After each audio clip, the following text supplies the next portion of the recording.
네, 이어서 업종 테마 서바이벌입니다. 시장에서 유망한 업종과 테마를 집중적으로 분석해보는 시간이죠. 최두산 하나대투증권 강남지점 주식팀장 함께합니다. 어서 오세요, 팀장님. 네. 예, 안녕하십니까. 지난번 오실 때 종목들 한번 점검하겠습니다. 2주에 한 번씩 오시니까 지지난주였는데요. 어떤 기업들을 소개하셨었죠? 이라이콤이라는 회사를 좀 소개를 시켜드렸었고요. 스마트 디바이스. 네. 스마트 디바이스로 뭐 여러 가지 종목을 소개시켜드렸고 탑픽으로 이라이콤이라는 종목을 말씀을 드렸는데 약간 뭐 그날 시간상으로 조금 부족한 점이 있었던 것 같아서 약간 부가적으로 좀 설명을 드려보도록 하겠습니다. 일단 말씀드리고 나서 주가가 좀 올랐다가 오늘 좀 큰 폭으로 조정을 좀 받고 있는 것 같은데요. 어제 오늘 하락폭이 크네요. 네. 그렇습니다.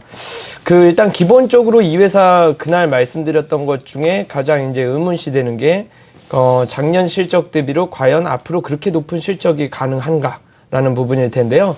일단은 지금까지 영업이익 기조의 이 회사가 성장하는 모습을 한 번도 어긋난 적은 없었습니다. 그러나 이제 문제는 작년에 자회사 중에 한 회사가 200억 이상의 어떤 손실이 계상이 되면서 순이익을 상당히 많이 까먹었다. 170, 약 5억 정도의 순이익을 기록을 했는데 약 200억 정도가 자회사를 통한 로스였다. 그 부분을 상쇄를 해도 375억에 가까운 순이익이면 현재 시총 2,200억 대비로 작년에도 상당히 좋은 모습이었다. 그러나 올해는 그 자회사의 어떠한 문제가 상당 부분 개선이 되면서 올해는 또 한 번의 영업이익이 개선이 되고 거기에 또 순이익이 작년보다도 개선되는 모습을 보여주는 그러한 모습을 보여줄 거라고 판단이 되어지고요. 내년에는 어떤 태블릿 PC의 그 성장과 관련된 종목들을 시장에서 굉장히 관심을 많이 갖고 계신데 이 회사가 삼성 태블릿의 성장과 가장 궤를 같이 하는 부품주가 될 것이다 라고 말씀을 좀 드려야 될 것 같고 베트남의 신규 공장이 완공이 됐습니다. 약 2,500억 정도의 캡하고 현재 올해 매출이 6,500억 정도 내외의 매출이 나올 것 같으니까 산술적으로 계산해도 9,000억 정도의 매출이 가능하다라는 어떤 그런 부분을 좀 염두에 두시면 좋을 것 같고요. 내년에도 또 올해보다는 완전히 한 단계 높은 그 퀀텀 점프를 할 것 같고 그에 따른 영업이익과 순이익을 기록한다면 현재의 밸류에이션적인 굉장히 안정성에 더불어 성장성적인 부분이 부각이 된다면 지금 가격은 굉장히 메리트 있는 가격이 아닐까라는 말씀을 좀 드리고요. 이번 조정을 이용해서 분할 매수로 조금 더 어떤 종목을 한번 관심을 가져보셔도 될 것 같다라는 말씀으로 정리를 좀 드리도록 하겠습니다. 네. 지난 시간에 살펴봤던 종목이에요. 스마트 디바이스 가운데서 이라이콤이었는데요. 최근 흐름이 좋다가 어제 오늘 3%대 하락폭이 큰데요. 여전히 긍정적 관점으로 오히려 조정 시에 매수 전략 주셨네요. 오늘 주목하는 쪽은 어디입니까? 터치 쪽을 좀 말씀을 드려야 될 것 같습니다. 네. 뭐 한동안 IT에 대한 시장의 관심이 굉장히 사그라들었었죠. 조심성도 많이 생겼고 어떤 하이엔드 폰의 정체로 인해서 지난 시간에도 한번 말씀을 드렸던 것 같습니다. 이제는 가격 경쟁과 스펙 경쟁을 할 수 있는 어떠한 그런 쪽으로 관심을 가지시는 게 좀 더 유리하게 시장을 볼 수 있는 판단이 아닐까라는 판단을 해보고 있고요.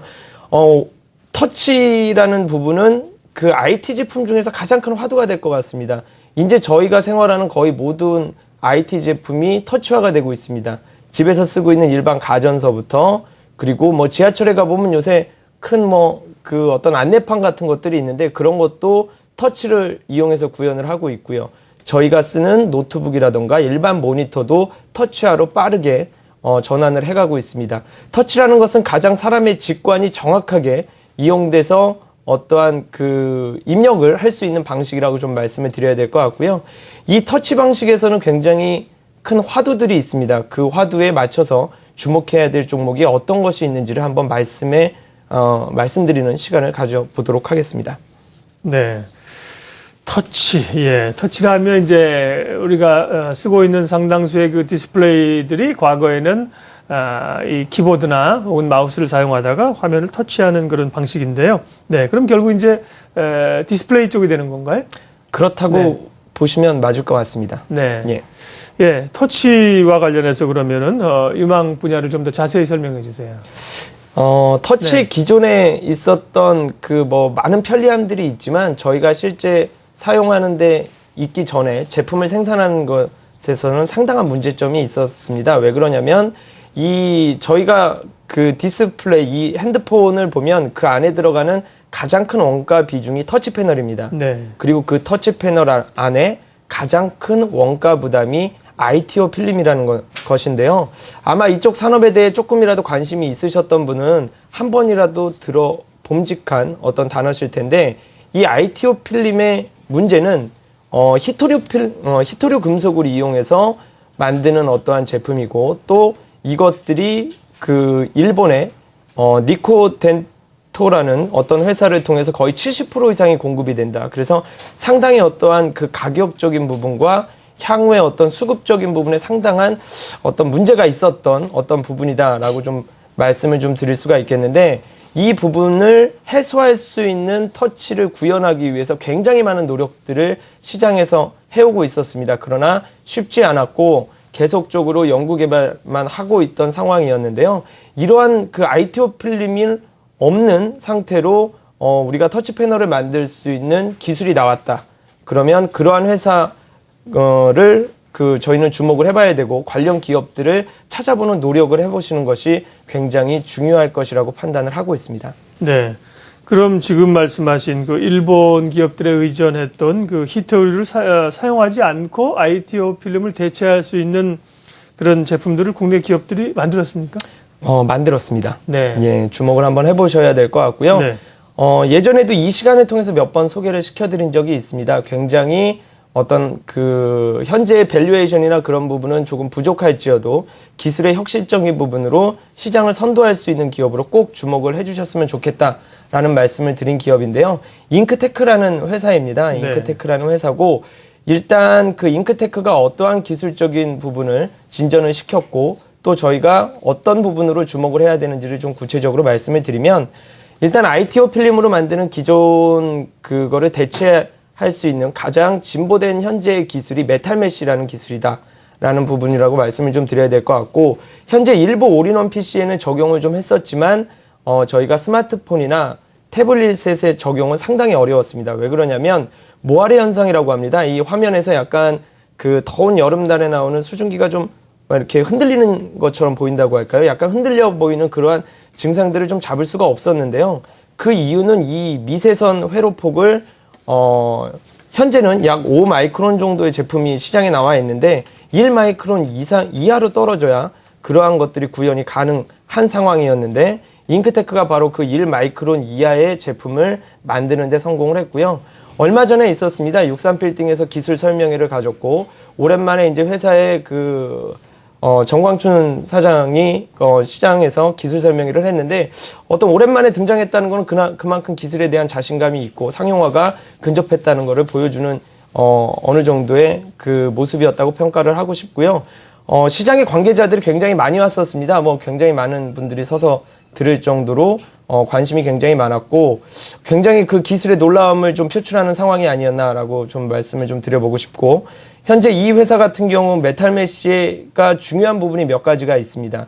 보면 기존의 ITO 필름을 대체할 수밖에 없는 이유. 첫 번째는 ITO 필름의 가격과 공급의 문제. 두 번째는 ITO 필름으로는 플렉서블을 적용하기가 어렵다라는 부분. 그리고 세 번째로는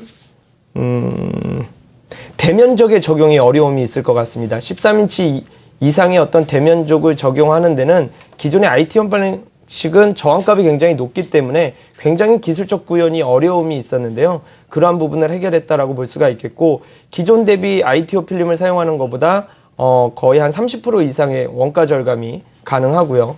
그러한 부분들을, 그리고 기술적 진보는 한 단계 높아졌다라는 점을 좀 주목을 해본다면 이 회사의 밸류에이션과는 좀 다르게 계속적으로 좀 주목을 해야 되지 않나, 그렇게 해야 되는 시점이 오지 않았나라고 판단을 하고 있습니다. 네. 자, 잉크테크입니다. 오늘 이제 IT 분야에서 이제 터치 분야, 터치 모듈 쪽을 얘기하시면서 터치 패널 쪽 얘기하면서 잉크테크를 얘기했습니다. 잉크테크는 뭐 잘 아시는 것처럼 원래는 그 인쇄 잉크 전문 업체이죠. 그리고 최근에 UV 프린터 사업, 인쇄 전자 사업 이런 건 얘기를 좀 들어봤었는데요. 예.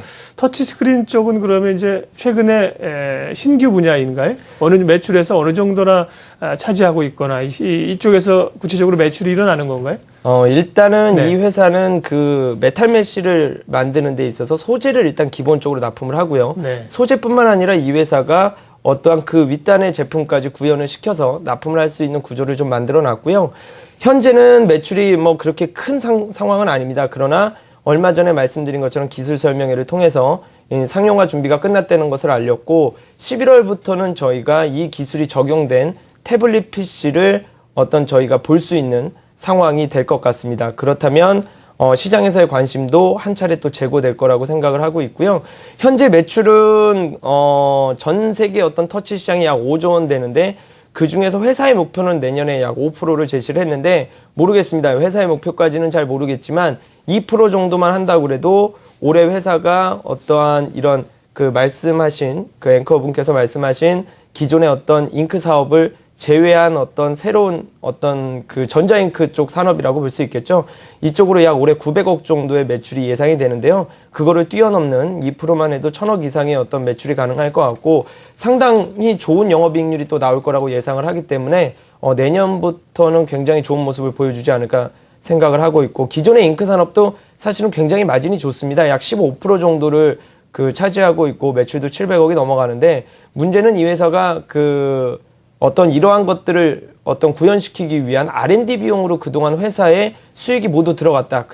그런 상황에서 이 회사가 수익이 조금 그 불확실한 모습을 보여주었던 건데 내년부터는 숫자상으로 상당히 개선된 모습을 보여줄 거라고 예상을 하고 있습니다. 네.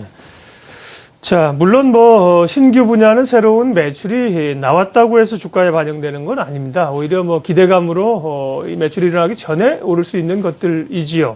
다만 이제 확인이나 이게 아직까지 제대로 세팅이 좀 안 됐다는 부분들이 좀 있는 것 같고 그렇게 좀 어떻게 보면 중요한 터치 패널의 그 필름을 대체할 수 있는 것이라면 상당히 주가가 좀 붐업을 했을 텐데 최근은 좀 주춤해요. 9월에는 꽤 올랐는데 예, 최근 주가 흐름 좀 봐주십시오. 일단 약 25,000원까지 조정을 보이다가 급격하게 35,000원까지 주가가 오른 상태입니다. 네. 그리고 이제 조정을 하고 있는데 아무래도 이 기술이 상용화된다는 거를 시장에서 인지하고 있는 사람들이 아무래도 있었던 것 같습니다. 그렇기 때문에 이렇게 급격한 주가 상승이 좀 이루어졌었다고 생각을 하고요. 지금부터는 이제 이 회사가 과연 상용화를 시킬지 못할지에 대한 어떤 조심스럽게 접근을 해보는 것 같습니다. 뭐 제가 이라이콤이라는 굉장히 밸류에이션이 좋은 업체도 말씀을 드렸지만 이렇게 혁신을 주도하는 시장을 주도하는 회사 같은 경우에는 밸류에이션 논리와는 또 다른 어떠한 모양으로 시장의 주가의 모습이 바뀌는데요.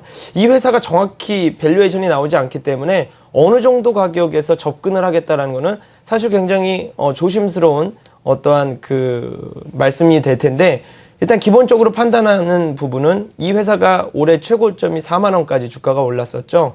그 부분을 넘어설 수 있는 계기는 충분히 마련했다라는 부분 그리고 내년에 숫자가 나왔을 때는 이 회사의 정당한 목표가를 제시할 수 있는 그림이 나왔다라는 부분을 좀 주목해 본다면 어느 특정 가격을 뭐 주목한다기보다 어떤 저 이평선을 굉장히 많이 보는 편인데 어떤 이평선 그 지지선을 만들어주는 이평선 그리고 그러한 부분을 기준으로 일정 부분 분할 매수로 대응을 좀 하시고 일단 기본적으로 약 4만 원 정도를 1차 목표가로 보면서 시장을 대응하는 것도 굉장히 좋은 그 접근 방법이 아닐까라고 생각을 해보고 있습니다. 네. 업종 테마 서바이벌 오늘 그 터치 패널 쪽에서 새로운 사업으로 제품을 개발하고 있는 잉크테크였습니다. 잉크테크가 이제 과거에도 이제 관심이 좀 있었던 적도 있었고 또 일부에서는 조금 뭐 의구심을 제기하는 그런 분들도 또 제가 봤어요. 그러니까 오늘 말씀 많이 있는 기업이죠. 예, 그런 말씀을 하셨기 때문에 조금 조심스럽게 보시면서 또 다음번에 오실 때 체크를 한번 하도록 하겠습니다. 업종 테마 서바이벌 하나대투증권 강남지점 최두산 주식팀장 함께했습니다. 고맙습니다. 감사합니다.